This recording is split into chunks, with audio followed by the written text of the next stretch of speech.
જય દ્વારકાધીશ. જય. આપ કે ગામથી આવો છો? હું મહેમદાવાદથી આવું છું. બરાબર. જિલ્લો મહેમદાવાદ. હા, અને અગાઉ કેના માટે અમૃત પુષ્પ દ્વારકા મુખ્ય સંશોધન કેન્દ્રમાં આવ્યા હતા તમે? મારા મધર માટે. શું તકલીફો હતી મમ્મીને? એમને પિત્તાશય અને લીવરની વચ્ચે ગાંઠ હતી બરાબર. અને એ થોડી ફેલાયેલી હતી. હા હા. પછી અમે રિપોર્ટ કરાવ્યા બરાબર. અને પછી અમે સીધા દ્વારકા અમૃત પુષ્પ લેવા માટે આવ્યા. બરાબર. શું શું ફેરફારો થયા એક મહિનાના અહીંયા અમૃત પુષ્પ અને જે ઔષધિઓના તમને કોર્સ કરાવ્યો એમાં? એક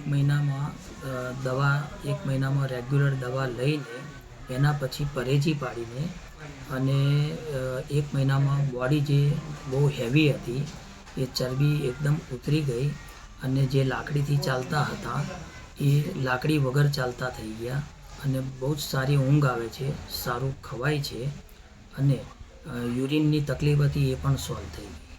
બરાબર. દર્દીની ઉંમર કેટલી છે ભાઈ? 76 વર્ષ. બરાબર. એલોપેથી કોઈ સારવારો લીધી નથી? બિલકુલ નથી લીધી. ખૂબ સરસ. દર્દીનું આખું નામ જણાવો. સુધાબેન ભૂપેન્દ્રભાઈ પટેલ. બરાબર. અને તમારો મોબાઈલ નંબર જણાવો. 99 745 33 251. બરાબર. કે કોઈ આવી જટિલ તકલીફવાળા દર્દીઓ હોય હા, તો આપની પાસેથી પણ અમૃત પુષ્પ દ્વારકા કેન્દ્ર વિશે માહિતી મેળવ્યા વિડીયોના માધ્યમથી. બિલકુલ બિલકુલ. તો લોકોને એક સાચી દિશા મળે અને સમાજમાં સારો મેસેજ છે. ઓકે. જય દ્વારકા. જય દ્વારકા.